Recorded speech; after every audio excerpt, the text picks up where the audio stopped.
Наскоро получих въпрос относно наръчника, затова реших да направя едно видео, в което да ви обясня малко повече какво представлява самият наръчник за хората, които все още не ме познават и не знаят с какво занимавам.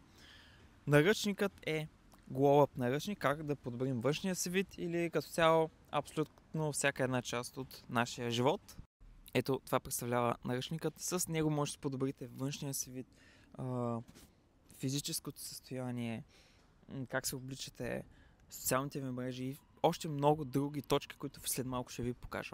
За кого е този наръчник? А именно точно за хората, които искат да подобрят абсолютно всяка една област от живота си и също така не знаят откъде да започнат. Трябва и ментор. Точно за това направих този наръчник, в който ви помагам да е много по-лесно и достъпно за вас. Какво ще постигнем с този наръчник? Като цяло всичко по-гладка и здрава кожа, перфектна прическа, тяло, по-добро хранене, увереност, което е също много важно. И как да носим различни аксесуари, като часовници, слънцови очила и така нататък. И най-накрая, какво наистина съдържа 47 модула. 47 модула. Къде ще може да намерите 47 модула за Lux Maxing Glow Up? Замислете се, къде може? Никъде. Първото нещо, начин на мислене 5 модула. Рутина 2 модула. Лице 7 модула. Коса 6 модула. Зъби и устни 3 модула. Също така съм студент по дентална медицина, така че това нещо знам какво пиша и знам, че е вярно.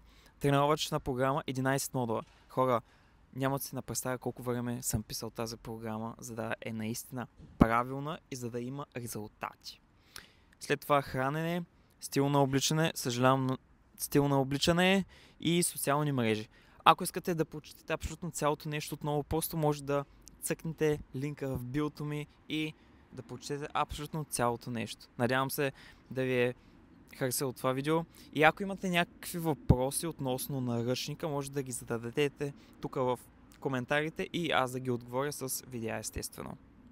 Пак и ако имате други въпроси, като например как да си подобрите външния си вид или да влезете във форма, как да изкарате преста, как да се обличате, какво да учите, ако не знаете какво да учите. И всякакви такива въпроси, които наистина мога да ви помогна и се доумите, после ми ги задайте в коментарите и аз ще ги отговоря с удоволствие.